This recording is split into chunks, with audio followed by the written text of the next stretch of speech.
வணக்கம் நண்பர்களே, நான் ஈஸ்வரன் பேசுகிறேன். இப்போ பொது வாழ்க்கையில் இருக்கிறவங்க ஏதாவது ஒரு கருத்து சொல்லணுன்னாக்க அவங்க கொஞ்சம் சிந்தனை பண்ணிட்டு தாங்க சொல்லணும். எடுத்தோம் கவிழ்த்தோம் அப்படிங்கிற ரேஞ்சில் அவங்க கருத்து சொல்லக்கூடாது. இப்போ சிங்கப்பூரில் ஒருத்தர் இருக்காருங்க, டான் கின் லியான் அப்படின்னு பேர். அவர் முக்கியஸ்தர், அதாவது ஜனாதிபதி தேர்தலுக்கு போட்டி போட்டார். அவருக்கு வயசு இப்போ 78 ஆகுது. அவர் 2011 போட்டி போட்டார் ஜனாதிபதி ஆகிறதுக்கு. அப்புறம் 2023 போட்டி போட்டார். ஆனால் ரெண்டுத்துலேயும் தோத்துட்டார். 2023 டெபாசிட் திருப்பி கிடச்சிது அவருக்கு. 2011 டெபாசிட்டும் கிடைக்கல. அவர் என்டியூசின்னு ஒரு இன்சூரன்ஸ் கம்பெனி இருக்குது, அதுக்கு அவர் சிஇஓவாக இருந்தார். அதாவது 30 இயர்ஸாக இருந்திருக்காரு. 1977 2007 வரைக்கும் இருந்திருக்காரு. ஸோ அது அவருக்கு நல்ல ஒரு எக்ஸ்பீரியன்ஸு. அவர் ரீசெண்டாக ஒரு கருத்து பதிவு பண்ணியிருக்காருங்க ஃபேஸ்புக்கில். அதாவது அவர் ஒரு ஃபோட்டோ போட்டிருக்காரு. ஏதோ ஒரு மாலுக்கு வெளியில் இந்த ஃபாரின் ஒர்க்கர்ஸ் அந்த புல்லெல்லாம் கட் பண்ணுறாங்களாம். அந்த ஃபோட்டோ போட்டிருக்காரு. போட்டுட்டு அவர் என்ன பதிவு போட்டார்னா, இந்த வேலைக்கு எதுக்கு ஃபாரின் ஒர்க்கர் நம்ம கொண்டாடணும், சிங்கப்பூரியன்ஸ் இந்த வேலையை பண்ண முடியாதா, ஏன் பண்ண மாட்டேங்கிறாங்க, அவங்க சம்பளம் குறைச்சலாக இருக்குங்கிறதுனாலையா, இல்லை வெயிலில் நின்று வேலை செய்யணுங்கிறதுனாலையா, இல்லை லாங் ஹவர்ஸ் வேலை செய்யணுங்கிறதுக்காவா, இல்லை அவங்க அது கௌரவ குறைச்சலாக நினைக்கிறாங்களா அப்படின்னு சொல்லிட்டு அவர் ஒரு பதிவு போட்டிருக்காரு. இது கொஞ்சம் சர்ச்சையை கிளப்பிட்டுருச்சு. இது நிறைய பேருக்கு ரெஸ்பாண்ட் பண்ணியிருக்காங்க. அதாவது சில பேர் சீரியஸாகவும் ரெஸ்பாண்ட் பண்ணியிருக்காங்க. சில பேர் இவரை கொஞ்சம் ஒரு அட்டாக் பண்ணுற மாதிரியும் ரெஸ்பாண்ட் பண்ணியிருக்காங்க. ஒருத்தர் சொல்லியிருக்காரு, நீ சிங்கப்பூரியன் பண்ணுங்கிறியே, நீயே இறங்கி பண்ணு, முதல்ல நீயே எல்லாருக்கும் வழிகாட்டு அப்படின்னு சொல்லியிருக்காரு. அவர் இது ரொம்ப ஸ்டூப்பிடான கமெண்ட் அப்படின்னு அதுக்கு பதில் பதிவும் போட்டார் அவர். நிறைய பேர் என்ன சொன்னாங்கன்னு கேட்டிங்கன்னா, இதுக்கு இவர் சொன்ன காரணங்கள்லாம் கரெக்டு தான். ஏன்னா சம்பளம் ரொம்ப கம்மி. அதாவது இவங்க இப்போ சிங்கப்பூரில் எப்படின்னா, இந்த டவுன் கவுன்சில்ஸ் இருக்கும், அவங்க என்ன பண்ணுவாங்கன்னு கேட்டிங்கன்னா, அந்த நிறையா அந்த சுற்றி வர வேலையெல்லாம் செய்யணும். அந்த ஹெச்டிபி ஒவ்வொரு டவுன் கவுன்சிலுக்கு கீழே ஒரு 40-50 பிளாக்ஸ் இருக்கலாம். ஸோ அங்கே நிறைய வேலைகள் இருக்கும். அதை காரிடர் க்ளீன் பண்ணுறது, வாட்டர் வாஷ் பண்ணுறது, அப்புறம் புல்லெல்லாம் பிடுங்கிறது, அந்த மாதிரி நிறைய வேலைகள் இருக்கும். ஸோ அவங்க என்ன பண்ணுவாங்கன்னா, டெண்டர் கால் ஃபார் பண்ணுவாங்க. இந்த டெண்டர், அதாவது இந்த கான்ட்ராக்டர்ஸ் இருக்காங்க இல்லையா, அவங்க டெண்டருக்கு அப்ளை பண்ணுவாங்க. இந்த மாதிரி நாங்கள் பண்ணுறோம் இந்த வேலையை, எங்களுக்கு கொடுங்க அப்படின்னு சொல்லிட்டு எல்லோரும் கேட்பாங்க. ஸோ இப்போ எப்போவுமே போட்டி வந்ததுனாக்க, யார் குறைச்ச ரேட்டு கோட் பண்ணுறாங்களோ அவங்களுக்கு தான் அந்த டெண்டரை கொடுப்பாங்க டவுன் கவுன்சிலில். ஸோ இப்போ ஒரு டெண்டர் ரொம்ப கம்மி ரேட்ஸுக்கு நான் பண்ணித்தரேன் அப்படின்னு சொல்கிறாரு வச்சுங்களேன், அவங்களுக்கு அந்த கான்ட்ராக்ட் கொடுத்துருவாங்க டவுன் கவுன்சிலில். ஸோ இவர் என்ன பண்ணுவார்னா, ஏன்னா இவர் குறைச்ச ரேட்டு தானே வாங்குறாரு, அதனால் குறைச்ச செலவு தான் பண்ண பார்ப்பார். அதில் வெளிநாட்டு ஊழியரை கொண்டுருவார். அவங்களுக்கு எவ்வளோக்கு எவ்வளோ குறைச்ச சம்பளம் கொடுக்க முடியுமோ அவ்வளோ குறைச்ச சம்பளத்துக்கு ஃபிக்ஸ் பண்ணி கொண்டாடுவார்.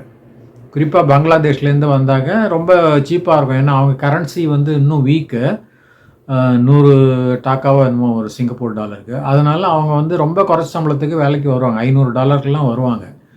ஸோ அந்த மாதிரி போகிறதுனால ஜென்ரலாகவே இந்த வேஜ் லெவல் ரொம்ப கம்மியாக இருக்குது.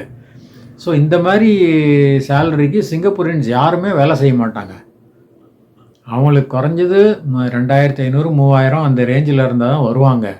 அதனால் இப்போ ப்ளஸ் சிபிஎஃப் வேறு போடணும் அவங்களுக்கு. அதனால் இந்த சம்பளம் தான் மெயின் ரீசன் அப்படிங்கிறாங்க. அண்ட் சில பேர் என்ன சொல்கிறாங்கன்னா, இவர் சொன்னது கரெக்டு தான். அதாவது இது வெயிலெல்லாம் நின்று வேலை செய்யணும் அண்ட் லாங் ஹவர்ஸ் வேலை செய்யணும், அதுக்கெல்லாம் சிங்கப்பூரியன்ஸ் யாரும் தயாராக இல்லை. ஸோ இவங்க சில பேர் என்ன சொல்கிறாங்கன்னா, அந்த கவர்மெண்ட்டே இந்த மாதிரி ஃபிசிக்கல் ஜாப்ஸுக்கு சிங்கப்பூரியன்ஸை அவங்க தயாரே பண்ணல. அவங்க ஸ்கில்ஸ் கற்றுக்கோ, ஸ்கில்ஸ் அப்கிரேட் பண்ணு அப்படின்னு சொல்லி அவங்கள வசதி வச்சு ஒரு நல்ல குவாலிஃபைடாக ஆக்கிட்டு ஒரு பெரிய ஜாபுக்கு போய், அதாவது ஒயிட் காலர் ஜாப் சொல்லலை, டெஸ்க் பேஸ்ட் ஜாபு, அந்த மாதிரி ஜாபுக்கு போயிட்டு நீ வேலை செய்ய, அப்போ அவங்களுக்கு கண்டிப்பாக அதிகமான சம்பளம் எதிர்பார்ப்பாங்க. ஸோ அந்த மாதிரி கவர்மெண்ட்டே பண்ணிடுச்சு அப்படின்னும் சில பேர் சொல்கிறாங்க. சில பேர் வந்து இதில் வந்து ஒரு செல்ஃப் எஸ்டீம் அந்த ஆஸ்பெக்டும் இருக்குது. அதாவது கௌரவம் பார்க்குறாங்க. இப்போ சில பேர் இப்போ சிங்கப்பூரியன்ஸ் இந்த மாதிரி வேலை பண்ணாங்கன்னா அவங்களோட நண்பர்களோ இல்லை அவங்களோட ஃபேமிலி மெம்பர்ஸோ அவங்களே கூட ஒரு மாதிரி கேலியாக பார்ப்பாங்க. அதனால் இவங்க வந்து இந்த மாதிரி வேலைக்கு வரமாட்டேங்கிறாங்க. இதனால தான் வெளிநாட்டிலேருந்து ஊழியர்கள் இந்த வேலையை செய்யறதுக்கு தயாராக இருக்காங்க அப்படின்னு சொல்லிட்டு சில பேர் சொல்லியிருக்காங்க. மொத்தம் 2 பேர் வந்து ஒரு கிண்டலாக கமெண்ட் போட்டிருக்காங்க. எனக்கு நீ $9,000 சம்பளம் கொடு, நான் வந்து எவ்வளோ நேரம் வேணால் பண்ணுறேன், எனக்கு டெசிக்னேஷனும் வந்து என்விரான்மெண்டல் மேனேஜர் அப்படின்னு கொடு. அதாவது என்விரான்மெண்டல் சுற்றுச்சூழல் சம்மந்தமான ஒரு இது மாதிரி. அதுக்கப்புறம் அப்படி இல்லைன்னா எனக்கு வந்து லேண்ட்ஸ்கேப் ஸ்பெஷலிஸ்ட், லேண்ட்ஸ்கேப் அர்போரிஸ்ட் அந்த மாதிரி டைட்டில் கொடு அப்படிங்கிறாங்க. என்னை வந்து சும்மா கிராஸ் கட்டர்லாம் கூப்பிடாத, அது எனக்கு வந்து கௌரவ குறைச்சல், அதனால் எனக்கு நல்ல டெசிக்னேஷன் கொடு அப்படி. இதெல்லாம் வந்து ஒரு கிண்டலுக்கு தான். இது வந்து சீரியஸாக எடுத்துக்க முடியாது நம்ம. அதாவது சிங்கப்பூரில் பார்த்தீங்கன்னா ஒர்க் பர்மிட் ஹோல்டர்ஸே வந்து 1 மில்லியனுக்கு மேலே இருக்காங்க. அதாவது 12 லட்சம் பேருக்கு மேலே இருக்காங்க ஒர்க் பர்மிட் ஹோல்டர்ஸு. அதில் வந்து இல்ல பணிப்பெண்கள் ஒரு 3.5 லட்சம் 4 லட்சம் இருக்குன்னு வச்சுங்களேன். அது தவிர இந்த கன்ஸ்ட்ரக்ஷன், மெரைன் ப்ராசஸ் அதெல்லாம் வந்து அது ஒரு கிட்டத்தட்ட 4 லட்சம் பேர் இருப்பாங்க. ஸோ மீதி வந்து சர்வீஸ் செக்டார் அந்த மாதிரி வரும். ஸோ ரொம்ப குறைச்சலாக பார்த்தீங்கன்னா ஒரு 3.5 லட்சம் 4 லட்சம் பேர் இந்த ஃபீல்டில் இருக்காங்க. இந்த மாதிரி புல் வெட்டுறது, மரத்தை சரி பண்ணுறது, அர்போரிஸ்ட்லாம் சொல்கிறோம் இல்லையா, அந்த மாதிரி ஆட்கள். ஸோ அவ்வளோ பேரை ரீப்ளேஸ் பண்ணிட்டு உங்களால் சிங்கப்பூரியன்ஸை அப்பாயிண்ட் பண்ண முடியுமாங்கிறதே ஒரு சந்தேகம்தான். ஏன்னா 4 லட்சம் சிங்கப்பூரியன்ஸு, அதாவது இந்த மாதிரி வயசில் இருக்கிறவங்க இந்த வேலையை செய்கிறதுக்கு தயாராக இருக்காங்களா? அந்த எண்ணிக்கை இருக்கானே தெரியாது நமக்கு. 4 லட்சம் பேர் இருக்காங்களானே தெரியாது. ஸோ அதனால் இது வந்து ப்ராக்டிக்கல் இல்லை. ஃபாரின் ஒர்க்கர்ஸ் கொண்டு வந்தால் தான் இது வந்து சாத்தியப்படும். லோக்கல்ஸை வச்சு இதை பண்ண முடியாது. அதனால் இவர் சொன்னது வந்து ஓரளவு ஏற்கக்கூடியதாக இல்லை. ஏன்னா இவர் வந்து இந்த கிராஸ் கட்டிங் மாத்திரம் சொல்லலை, இவர் ஜென்ரலாகவே இந்த கன்ஸ்ட்ரக்ஷன் ஜாபை பற்றி சொல்லியிருக்காரு. இவர் வந்து நம்ம பார்த்த மாதிரி இவர் அதிபர் தேர்தலுக்கு போட்டியிட்டாருங்க, தோற்று போயிட்டார். இவர் லாஸ்ட் இயர் வந்து இன்னொரு கருத்து சொல்லியிருக்காரு. ஐ திங்க் 25 24 நினைக்கிறேன். அதில் வந்து இன்னொரு சர்ச்சைக்குரிய கருத்தை சொல்லியிருக்காரு. அதாவது இவர் எங்கேயோ பார்த்தாராம், இந்த HDB பிளாக்ஸு கீழே வந்து ஃபாரின் ஒர்க்கர்ஸ் படுத்து தூங்கிட்டு இருக்காங்களாம். அதுக்கு இவர் என்ன சொல்லியிருக்காருன்னா, இவங்கெல்லாம் வெளிநாட்டு ஊழியர்கள் ஹோம்லெஸ் பீப்புள் அப்படின்ட்டார். ஹோம்லெஸ் பீப்புளோட எண்ணிக்கை அதிகமாகிடுமோ, க்ரைம் அதிகமாகிடுமோ, அதை குற்றச்செயல் வந்து அதிகரிச்சிருமோ இந்த மாதிரி ஆட்கள் வர்றதுனால அப்படின்னு சொல்லிட்டு அவர் பதிவு போட்டார். இது வந்து ரொம்ப ரொம்ப நிறைய பேர் கண்டிச்சிருக்காங்க. என்ன நீங்கள் மனசில் ஒரு இறக்கமே இல்லாமல் பேசுகிறீங்க? அவங்க வந்து எங்கேயோ டார்மிட்டரியில் எங்கேயோ தங்கியிருக்காங்க, 2 ஹவர்ஸ் ஜூரோங்கன்னு தங்கியிருக்காங்க. அவங்க வந்து சைட்டுக்கு வந்திருக்காங்க, மத்தியான வேளையில் சாப்பாடு சாப்பிட்டு கொஞ்சம் ஓய்வு எடுக்கிறாங்க, அவ்வளோதான். இவங்கள போய் ஹோம்லெஸ் பீப்புள், வீடு இல்லாதவங்கலாம் சொல்கிறீங்களே நீங்கள், அதுவும் இவங்களால் க்ரைம் குற்றச்செயல் அதிகமாகிடும்னு வேறு சொல்கிறீங்க நீங்கள் அப்படின்னு சொல்லிட்டு நல்லா காய்ச்சிட்டாங்க. இதுலேயே அது நிறைய பேர் சோஷியல் மீடியாலேயே இவரை வச்சு வாங்குவாங்கன்னு வாங்கிட்டாங்க. அதுக்கப்புறம் இவர் அந்த சப்ஜெக்டை விட்டார், அதுக்கப்புறம் மாற்றின்ட்டார்.